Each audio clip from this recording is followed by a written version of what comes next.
พอดป้าไอพอดนะครับไอพอดหมายเลข 1กับหมายเลข 3ประจำที่ดูครับ1กับ32กับ4ประจำรถครับ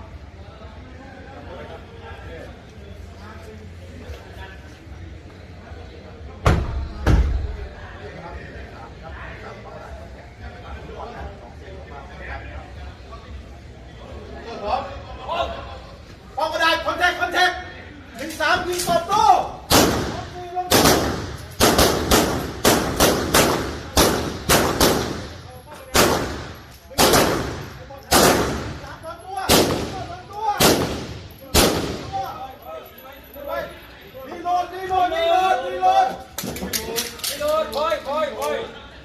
ทางซ้ายเป้าลูกโป่งคอนแทค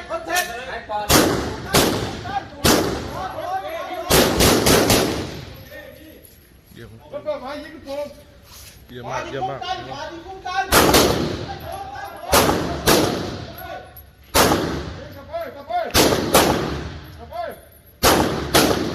เยี่ยม